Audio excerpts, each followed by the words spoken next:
we warned you that we're starting a series, and warn is the right word for it, because this is going to be heavy lifting. We want you to have your Bibles. We want you to be listening and tuned in. We want you to bring in friends, but make sure they hear the first one too. Today, the heavy lifting begins. Have a look at this. Turn on the television, turn on the radio, open up social media, and you'll be confronted with incredible tales of crisis. In every age, in every culture, humanity has been at a crossroads. You cannot find a culture or an age where people said, you know, pretty good. They were always in crisis. It's what we do.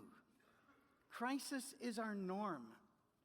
Those who adapt, engineer, think, and respond with wisdom and sweat tend to survive the crisis. Those who don't. I believe a case could be made that we are most comfortable in crisis. The old American cowboy movies would always have that line, "It's too quiet." We have that fear. If we have a beautiful warm day next week, let's say, people say, oh, we're going to pay for this next summer.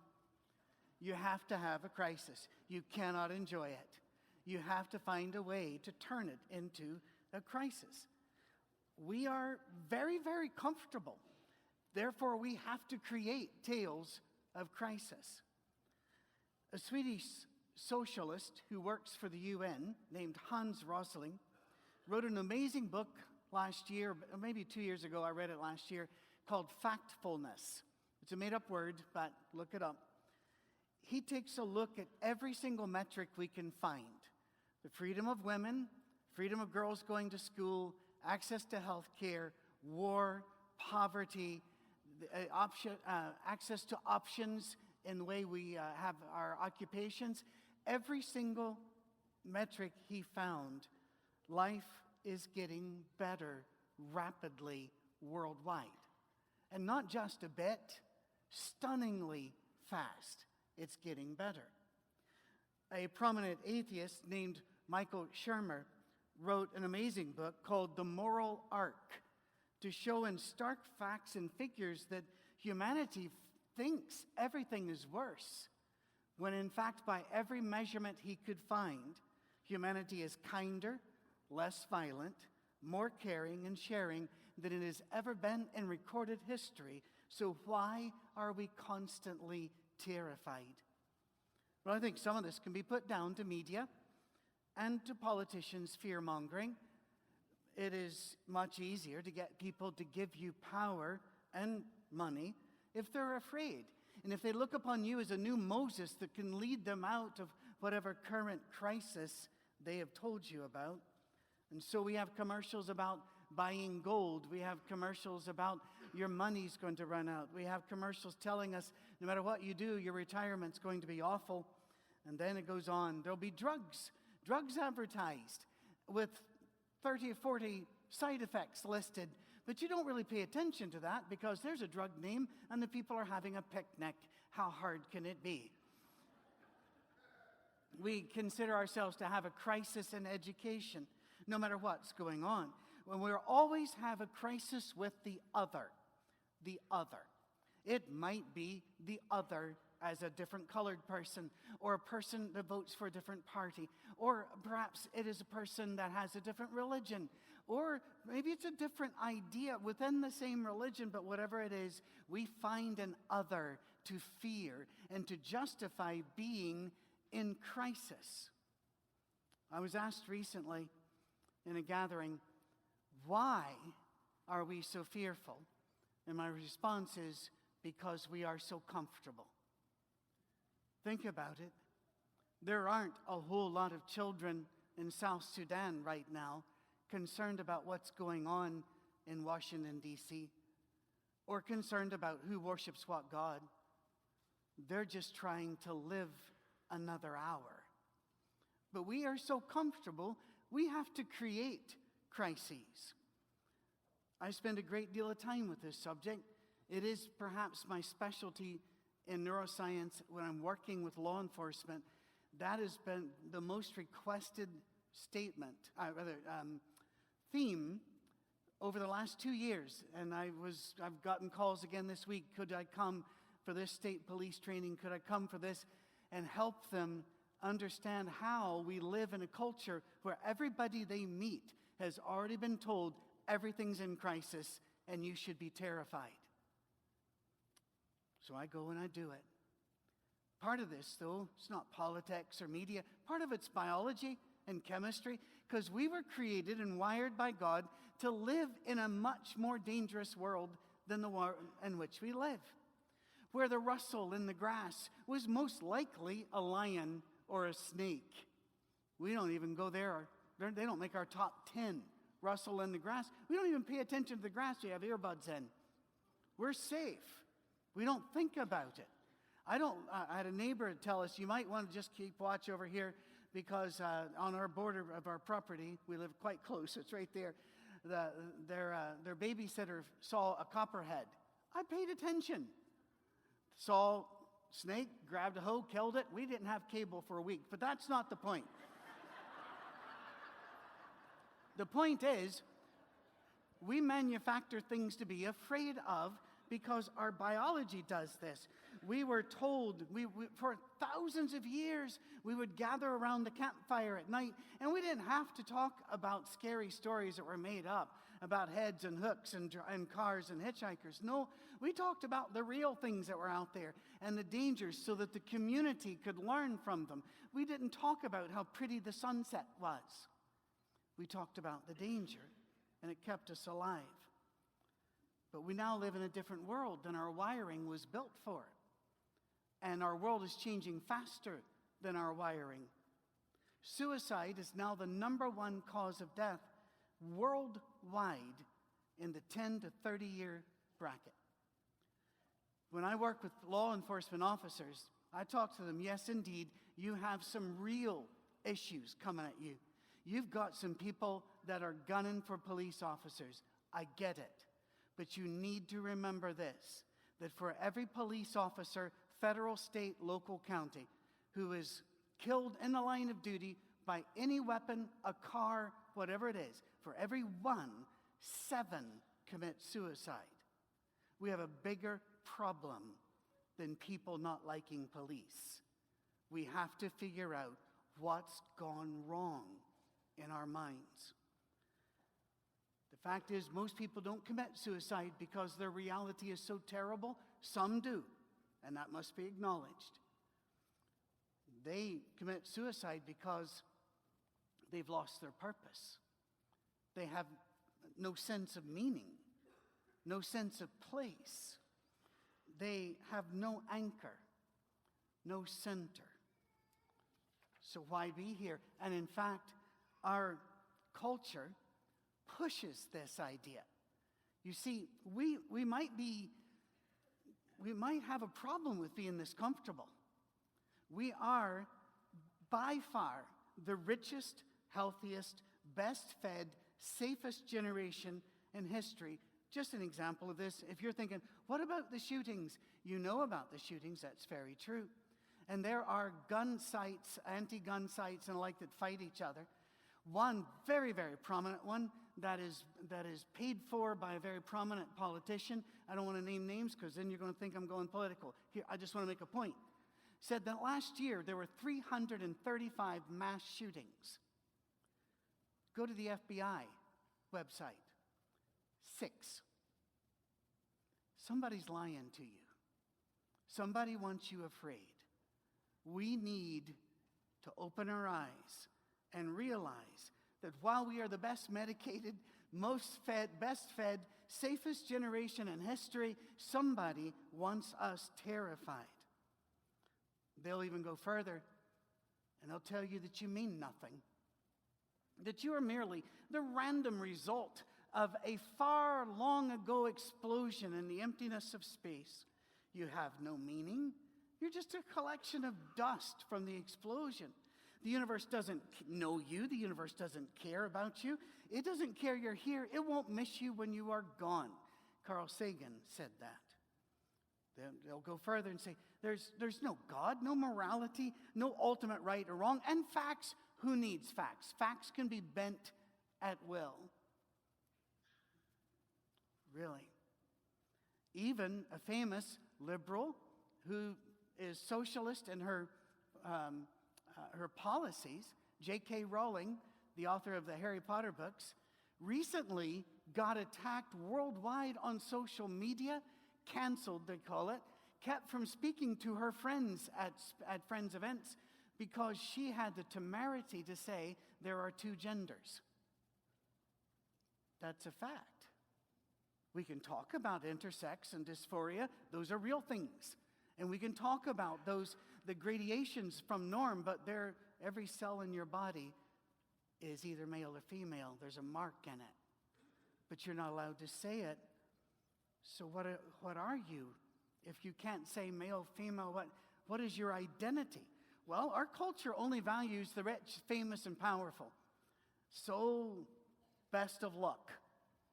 The pathways to rich, famous, and powerful are very limited. Normally, it's limited to the beautiful, the talented, and the very lucky.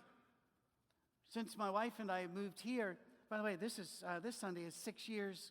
This is the 6-year anniversary of my first Sunday with you, and you've been a blessing to us. You really have been. So I don't know if you didn't vote for 6 years, you just lost your bet, whatever it is. But we are so blessed every time we come in this room. And if we have blessed you at all, you have blessed us more. It's not the point I want to get to here, though. We are now living in a place where there's a lot of music. And when we walk downtown Nashville and South Broadway, we hear playing for pennies people that are better than you hear on radio and on The Voice and on the old American Idol show. The amount of luck involved is almost unmeasurable. Sports, music, movies become famous, but at the same time, we attack the famous because they're wealthy. They must have earned their money badly, although most millionaires actually started with nothing. By the way, it doesn't bother me if somebody's a billionaire. They didn't come take my money.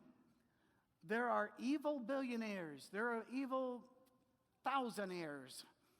There are evil poverty heirs. Evil is not a respecter of persons or bank balances. You can find evil in every community. But then, just when you start to get that around your head, we're told it doesn't matter. Anyway, young people, the world won't be here for you. It's going to flame out or burn out in 5 years, 10 years, 12 years, 20 years, whatever it's going to be. We're also told, whether we're not told, that has been a prediction throughout all history. It's always been there. There are people that have done the math and the history of this. And by the way, immediately there are going to be some people putting some guards up. Are you saying we're not warming up? No, I'm not doing that at all. What I'm saying is, check who's getting the data. And then check what data they're getting. It's very important. Figures don't lie, but liars figure all the time. And even if all global warming is being man-made, we've been pretty good at engineering solutions. If you let us loose, if you don't make us terrified and say it doesn't matter anymore because it won't be here, it is too late. So why are 10 to 30-year-olds committing suicide? They're never going to have value in culture because they're not going to be rich, famous, and powerful. They're not going to have the American dream, whatever that is. The world's going to be gone anyway. The debt's out of control. By the way, I wouldn't disagree with that either. And then you're nothing anyway.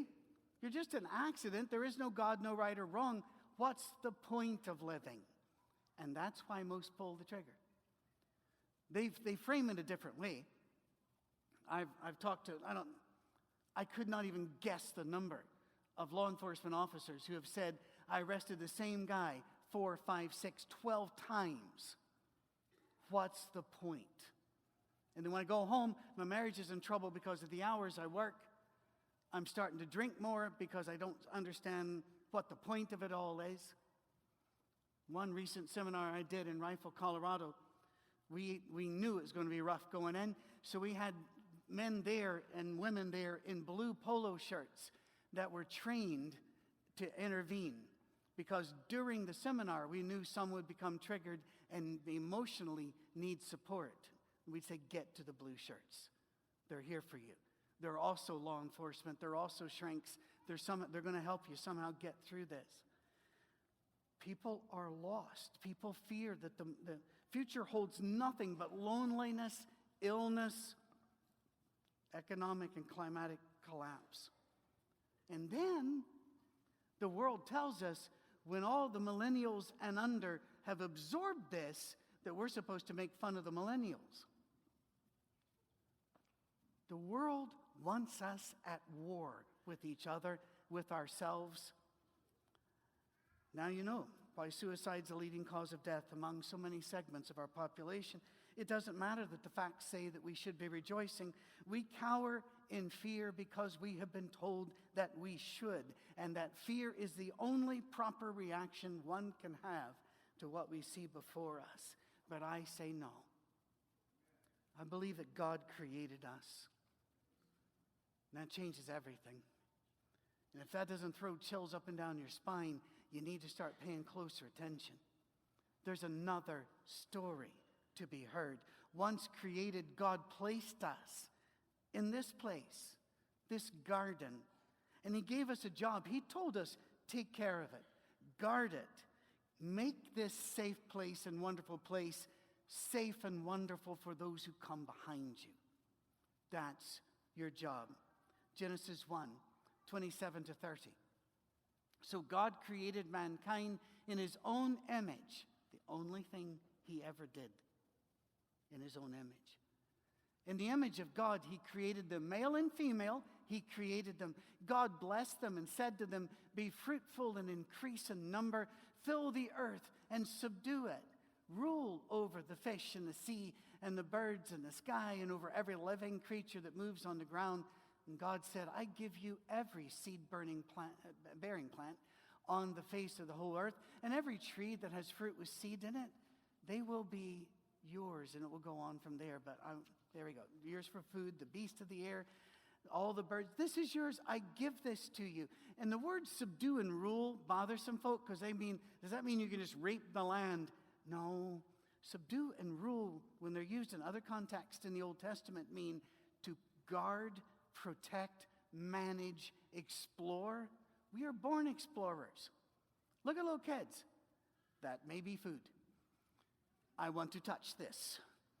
I now need to lick this. I want to smell the other. We are born explorers. And God says, good, get out there, manage what I gave you. Make it better. Psychologists and sociologists are in general agreement that we need at least three things to prosper emotionally, psychologically: meaning, responsibility, and intimacy. Meaning, responsibility, and intimacy. And what did God do? He gave you meaning. You are a spirit that God then wrapped in a woven, beautiful cloth of stardust and then breathed into you a soul. How much more meaning do you want? He gave us responsibility. Take care of this place and have it nice for the ones who come behind you.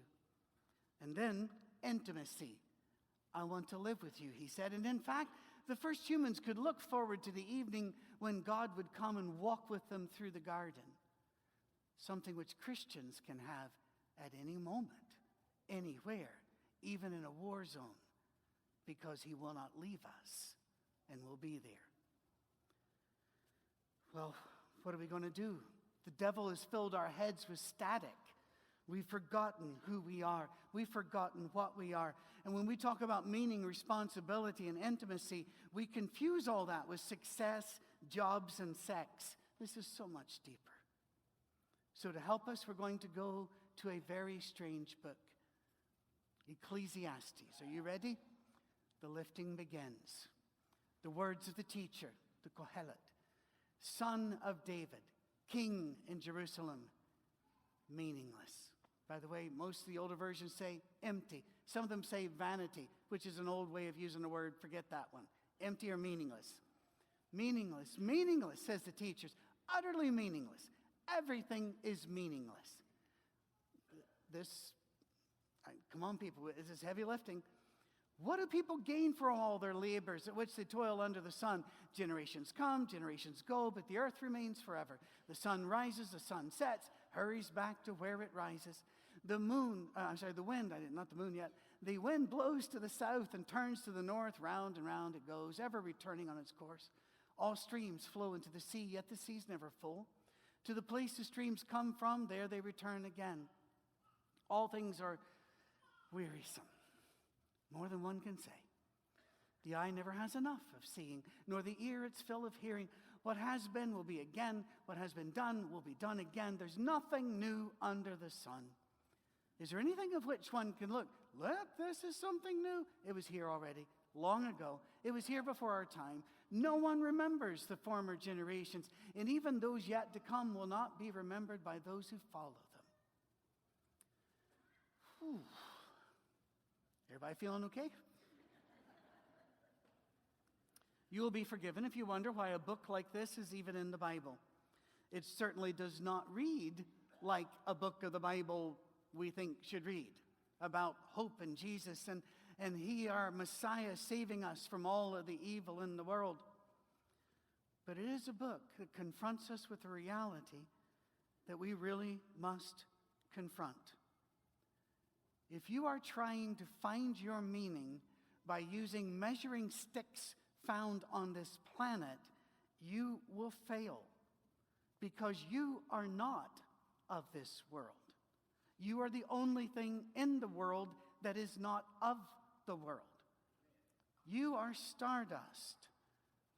You are spirit, into which God personally breathed a living soul. When the apostles were locked in an upper room, locked in fear, locked in desperation, locked in depression, Jesus walked into the room and breathed on them and said, "Peace." You cannot measure yourself by this world.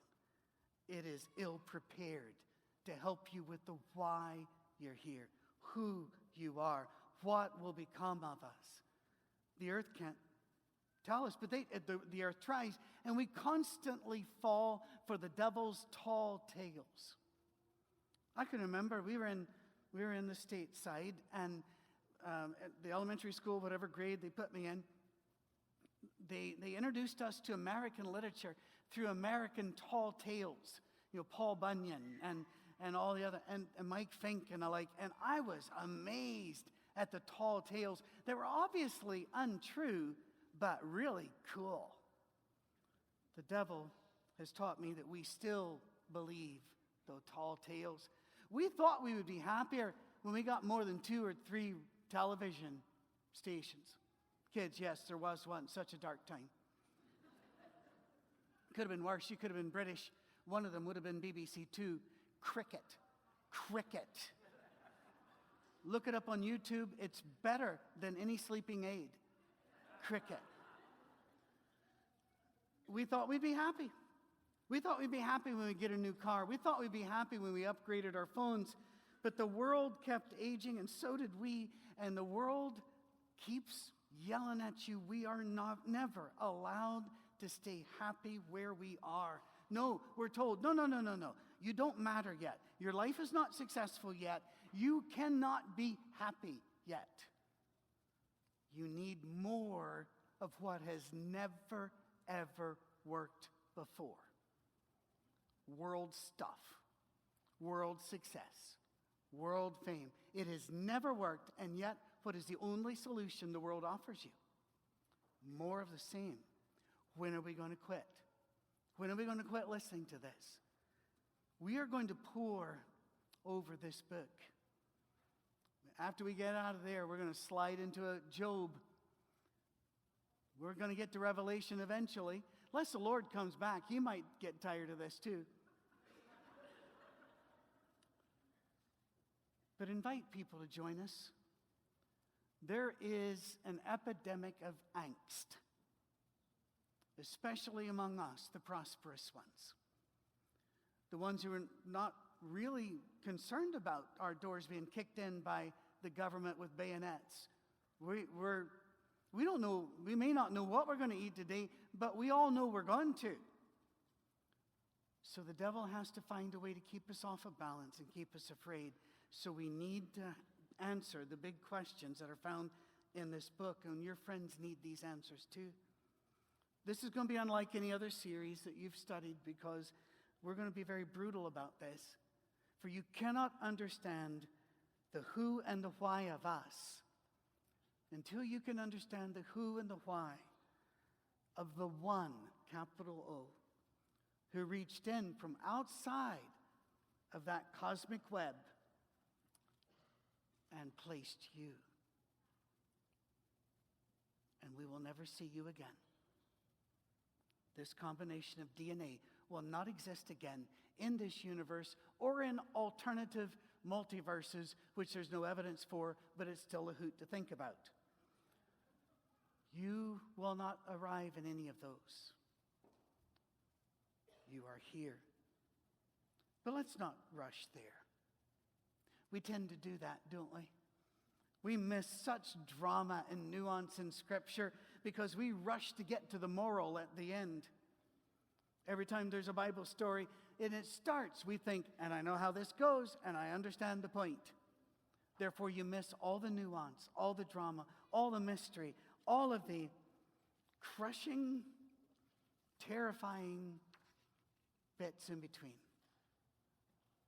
We even think about grace that way.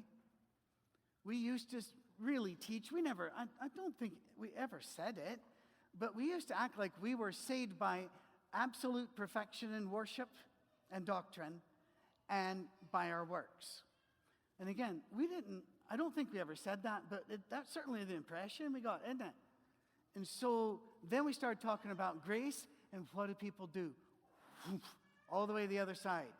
To antinomianism, it's called, acting as if there is no law. I don't believe you can understand grace before you understand the terrifying, horrifying reality of sin.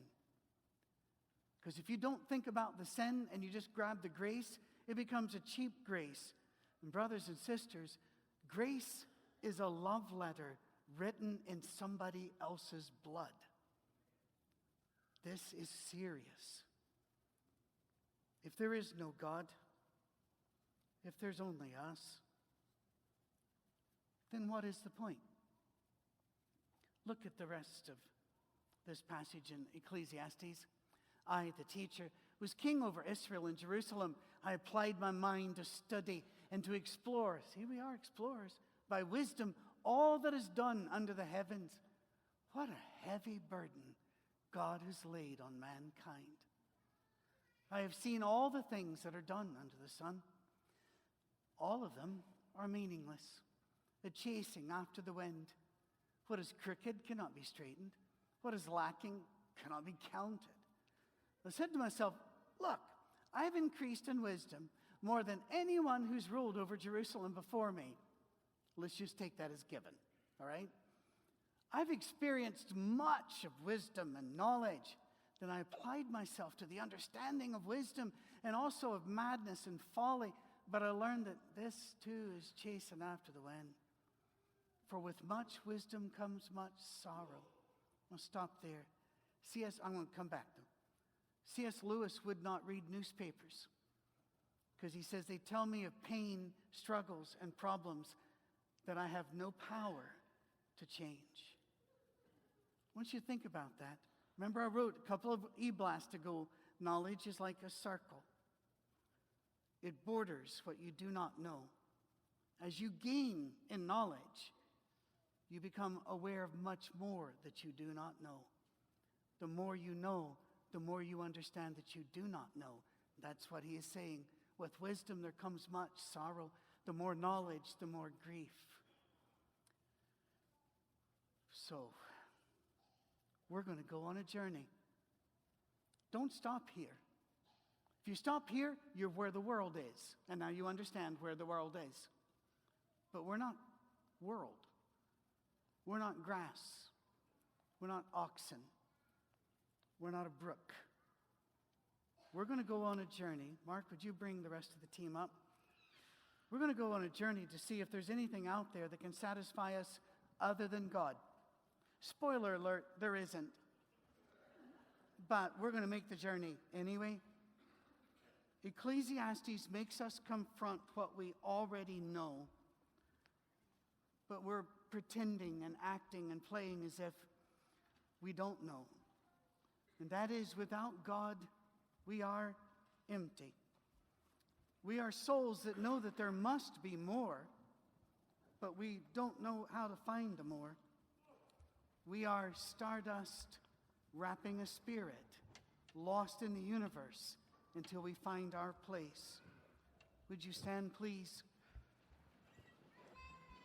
Empty is a very dangerous place to be.